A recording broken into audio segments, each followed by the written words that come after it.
Episode 5. அங்கு ரக்ஷித்தை பார்த்ததும் அதிர்ந்தாள் யாஷிகா. ஹோட்டலில் எப்பொழுதும் ஒரு அழுக்கு சட்டையில் வலம் வந்தாலும் அழகாய் இருப்பவன் இப்பொழுது ஃபார்மல் ட்ரெஸ்ஸில் அவள் கண்களுக்கு இன்னும் அழகாய் தெரிந்தான். ஒருவேளை நம்ம அண்ணன மாதிரி கோட் சூட் போட்டா எப்படி இருப்பான் என்று மனக்கண்ணில் அவள் ஓட்டி பார்க்க அதில் இன்னும் பேரழகனாய் தெரிந்தான் ரக்ஷித். உண்மையாவே நீ அழகன்தான் என்று அவள் உதடுகள் முணுமுணுக்க, சிச்சி இதென்ன யோசனை, என் அண்ணன் தான் எனக்கு அழகு என்று நினைத்து கொண்டாள் மனதிற்குள். அவளது முறையும் வந்துவிட அவளுக்கு பின்னால் இருந்த ஒருவர், ஏமா பொண்ணு, ஒன்னு நீ முன்னாடி போ, இல்ல எங்களையாவது விடு, அங்க இருந்துட்டு என்னமா பண்ணிட்டு இருக்க என்று ஒரு பெரியவர் கேட்க அவன் எதிரே சென்று நின்றாள் யாஷிகா. அதற்குள் பொருட்கள் அனைத்தையும் பில் போட்டு வைத்தவன் அப்பொழுதுதான் தலையை நிமிர்ந்து அவளை பார்த்தான். ஹோட்டலில் ஒரு சாதாரண சுடிதாரில் வந்தவள் இப்பொழுது புடவையில் அழகாயிருந்தாள் அவன் கண்களுக்கு. கையில காசு இருந்தா இப்படிதான் கரியாக்கணுமா என்று நினைத்தவன், ஆமா இவ்வளோ ட்ரெஸ் வாங்கியிருக்கீங்களே, எல்லாம் உங்களுக்கா என்று ரக்ஷித் அவளிடம் கேட்க, பேசுவது அவன்தானா? யாரை விட்டு விலக வேண்டும் என்று நினைத்தேனோ இன்று திரும்ப திரும்ப அவன் முன்னால் போய் நிற்க வேண்டிய நிலையா என்று எண்ணியவள், இல்ல எங்க முதலாளி அம்மாவுக்கு என்றாள் விளையாட்டாக. ஓ அதான பார்த்த, 15 லட்சம் ரூபாய் பில்லு வந்திருக்கு, நீ எங்க வாங்கிட போறியோன்னு நினைச்சேன் என்றான் நக்கலாக. கையிலிருந்த போனை எடுத்து அந்த அமௌண்ட்டை அவள் ஜிபே செய்ய, இந்த போன் யாருது, உங்க முதலாளி அம்மாவுதா என்று அவன் கேட்க, இல்ல எங்க ஐயாவோடது என்று கூறியவள் உடைகள் அனைத்தையும் வாங்கிக் கொண்டு ஒரு ஓரமாக நின்று காத்திருந்தாள் தன் அண்ணனுக்காக. அப்பொழுது போன் பேசி முடித்துவிட்டு அங்கு வந்த ரிஷியிடம், அண்ணா நீ எதுக்கு எனக்கு இவ்ளோ ட்ரெஸ் வாங்கின, பில் அமௌண்ட் 15 லட்சம் ரூபாய் ஆயிடுச்சு தெரியுமா என்று கவலையுடன் கூறினாள் யாஷு. நீ ஏண்டா இப்படி இருக்க, அப்பாவும் நானும் கோடி கோடியா சம்பாதிக்கிறோம், நீ லட்சத்துல ட்ரெஸ் வாங்க இப்படி பேசுற? நம்ம அம்மா ஒரு பட்டுப்புடவை வாங்கினா கூட 50,000 இருந்து 1 லட்சத்துக்கு கம்மியா வாங்கவே மாட்டாங்க. ஆனா நீ கட்டியிருக்கிற இந்த புடவை என்ன ஒரு 10,000 இருக்குமா என்றான் ரிஷி.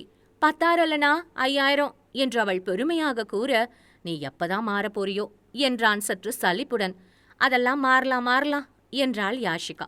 பின் இருவரும் மதிய உணவை வெளியே முடித்துக்கொண்டு மாலை நேரத்தில் வீட்டிற்கு வந்தனர். தனக்குள் ஏதோ ஒரு அசௌகரியத்துடன் வயிறு வலியும் சேர்ந்து கொண்டதை உணர்ந்தவள் குளியலறைக்கு சென்று பார்க்க பீரியட்ஸ் ஆரம்பமானது. அப்படின்னா இன்னும் ஒரு 5 நாள் தான் இங்க இருக்க முடியுமா? அக்ரிமெண்ட் படி 6வது நாள் நாங்க இருக்கணுமே. அந்த பணக்காரனுக்கு ஒரு குழந்தைய பெத்து கொடுத்து திரும்ப வந்தா இதே மாதிரி எல்லாரும் என் மேல பாசமா இருப்பாங்களா, இல்ல அவங்க பாசம் எல்லாம் வெறுப்பா மாறிடுமா? ஃபர்ஸ்ட் என்னை ஏத்துப்பாங்களா மாட்டாங்களா என்று யாஷிகா அவளுக்குள்ளேயே கேள்விகளை கேட்டுக்கொண்டிருக்க அவள் மனமோ தாயின் மடியை தேடியது. குளித்து முடித்து உடையணிந்தவள் நேராக சென்று தன் அன்னையின் மடியில் அடைக்கலமானாள் யாஷிகா. என்னடி என்னைக்கும் இல்லாத திருநாளா என் மடியில வந்து படுத்துட்டு இருக்க? எப்பவும் அண்ணன் இல்லனா அப்பா மடியில தானே போய் படுப்ப என்று விளையாட்டாய் அவளை சீண்டினார் மீனாம்பிகை. ஏன் மீனு, நான் உன் மடியில படுக்க கூடாதா என்றவளின் கண்கள் கலங்கி இருக்க, ஏய் என்னடி ஆச்சு, எதுக்கு கண் கலங்கி இருக்கு என்று பதறினார் மீனா. பீரியட்ஸ் ஆயிடுச்சு, வயிறு வலிக்குது, அதனாலதான் கண் கலங்கி இருக்கு, போதுமா என்று அவள் கூற, பருவமடைந்து இத்தனை வருடத்தில் வயிறு வலி என்று கண் கலங்காத தன் மகள் இன்று இவ்வாறு நடந்து கொண்டதில் பாவம் புள்ளைக்கு ரொம்ப வயிறு வலிக்குது போல என்று நினைத்து கொண்டார் மீனாம்பிகை. எப்பொழுதும் போல் திங்கட்கிழமை அவள் கல்லூரிக்கு கிளம்பாமல் இருக்க, குட்டிமா என்னடா ஆச்சு, இன்னைக்கு காலேஜ் போகலையா, காலேஜ் எதுவும் லீவா என்றான் ரிஷி. உன் குட்டிமாவுக்கு வயிறு வலிக்குதாண்டா என்று அவளுக்கு முன் மீனா பதிலை கூற, காலேஜ் லீவ் போடுற அளவுக்கு வயிறு வலினா எதனால வலிக்குது, வா ஃபர்ஸ்ட் ஹாஸ்பிட்டல் போகலாம் என்று கூறியவனிடம், டேய் இதெல்லாம் பொண்ணுங்களுக்கு மாசத்துல 5 நாள் வர பிரச்சனை தான், ஆனா எப்பவுமே அவளுக்கு வயிறு இந்த அளவுக்கு வலிச்சதில்ல, இந்த மாசம் ரொம்ப வலிக்குது போல, 4 நாள் முடியட்டும், அதுக்கப்புறமா காலேஜுக்கு பொறுமையா போகலாம் என்றார் மீனா. ஓகேமா என்றவன், வயிறு ரொம்ப வலிச்சா அண்ணாவுக்கு கால் பண்ணடா குட்டிமா, வந்து ஹாஸ்பிட்டல் கூட்டிட்டு போறேன், உடம்ப பாத்துக்கோ என்று அவளிடம் கூறிவிட்டு ஆபீஸிற்கு கிளம்பினான் ரிஷி. அவள் வீட்டிலிருந்த அந்த 4 நாட்களும் அடிக்கடி ஃப்ரெஷ் ஜூஸை போட்டு அவளை குடிக்க வைத்து படாத பாடுபடுத்தினார் மீனாம்பிகை. மீனு நீ இப்படியே பண்ணிட்டு இருந்தா அப்புறம் நான் ஜூஸையே வெறுத்துடுவேன் பாத்துக்கோ, ப்ளீஸ் எனக்கு போதும் என்று யாஷிகா அடம் பிடிக்க, சில்லுன்னு இந்த மாதிரி இனிப்பா குடிச்சா வயிறு வலிக்கு கொஞ்சம் எதமா இருக்குண்டி என்று அவள் மறுக்க கையிலிருந்த அந்த ஜூஸை அவளுக்கு குடிப்பாட்டினார் மீனாம்பிகை. இன்றோடு 4 நாட்கள் முடிந்துவிட கல்லூரிக்கு செல்ல வேண்டும் என்று தயாராகி வந்து நின்றாள் யாஷிகா. இன்னைக்கு நீ காலேஜ் போக முடியுமாடா, உனக்கு உடம்பு சரியாயிடுச்சா என்று தன் அண்ணனிடம், இன்னும் எத்தனை நாள் தான் லீவ் போட முடியும்னா, இன்னைக்கு நான் காலேஜ் போயே ஆகணும் என்றாள் யாஷிகா. சரி வாடா போலாம் என்று அவன் கூற, தனது அப்பா மற்றும் அம்மா இருவரையும் ஒருமுறை அணைத்துவிட்டு ரிஷியுடன் கல்லூரிக்கு கிளம்பினாள் அவள். தன் மகளின் செய்கையில் வித்தியாசம் இருந்தாலும், 5 நாளா நம்ம கூடவே இருந்துட்டு திரும்பவும் இன்னைக்கு ஹாஸ்டலுக்கு போறதுனால கஷ்டப்படுறா போல என்று அதற்கும் ஒரு தவறான காரணத்தை புரிந்து கொண்டார் மீனாம்பிகை. ரிஷி அவளுக்கு வாங்கி கொடுத்த உடைகளில் ஒரு சிலவற்றை மட்டும் அவள் எடுத்துக்கொள்ள இருவரும் காரில் கிளம்பினர். அண்ணா, இதுக்கு மேல நான் வாரம் வீட்டுக்கு வர முடியாது. மந்த்லி ஒன்ஸ் தான் வர முடியும். ஏண்டா? காலேஜ் முடிய இன்னும் 6 மாசம் தான் இருக்கு. அதுக்குள்ள ப்ராஜெக்ட் ஒர்க்கு, வைவா, அது இதுன்னு நிறைய இருக்கு. எல்லாத்துக்கும் நான் ப்ரிப்பேர் பண்ணணும். டைம் இல்லைண்ணா.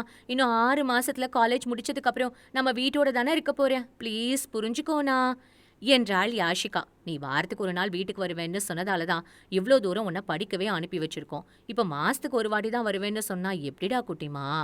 நான் தான் சொல்றேன்லண்ணா, இன்னும் வெறும் 6 மாசம் மட்டும்தான். Please please. அதே மாதிரி உன்னோட அடியாளுங்க 2 பேர் என்னோட பாதுகாப்புக்காக வச்சிருக்கல, அவங்களையும் தயவு செஞ்சு எடுத்துடு. எனக்கு என்னவோ நீ சந்தேகப்பட்டு அவங்கள என்ன கண்காணிக்க வச்சிருக்கிற மாதிரி ஃபீல் ஆகுது என்றாள் யாஷிகா.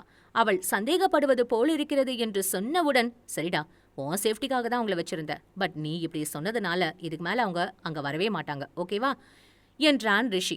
ரிஷி அவளை காலேஜில் இறக்கிவிட்டு சென்றுவிட அன்று லாவண்யாவும் கல்லூரிக்கு வராததால் அந்த ஒரு நாள் முழுவதும் கஷ்டப்பட்டு நகர்த்தி கொண்டிருந்தாள் யாஷிகா. கல்லூரி முடிந்ததும் அவனது அசிஸ்டண்டான ஸ்ரீதருக்கு கால் செய்து, சார், நான் நாளைக்கு மார்னிங் நீங்க அனுப்பின அட்ரஸுக்கு வந்துடுவேன் என்று தகவலாக கூற, ஓகே மேடம், நான் எங்க பாஸுக்கு இன்ஃபார்ம் பண்ணிடுறேன் என்றான் அவன். அடுத்த நாள் காலையிலேயே கல்லூரிக்கு செல்லாமல் ஸ்ரீதர் அனுப்பிய அந்த அட்ரஸுக்கு சென்றிருந்தாள் யாஷிகா. கையில் ஒரு சிறிய டிராவல் பேக்குடன் ஆட்டோவில் சென்று அவள் இறங்க அவளை ஏளனமாக பார்த்த செக்யூரிட்டியோ, யாருமா நீ, எதுக்கு இங்க வந்திருக்க என்று கேட்க அவள் சற்று தயங்கியபடியே, ஐயா, ஸ்ரீதர் சார் தான் என்னை இந்த அட்ரஸுக்கு வர சொல்லியிருந்தாங்க என்று கூற, ஸ்ரீதர் சார் சொன்னாரா? அப்ப நீங்க உள்ள போங்க என்று அந்த கேட்டை திறந்து விட்டார் அவர். கேட்டிலிருந்து உள்ளே செல்ல செல்ல வழி நீண்டு கொண்டே போக பிரம்மாண்டமாக அரண்மனை போன்ற வீடு ஒன்று இருப்பதை கண்டாள் யாஷிகா.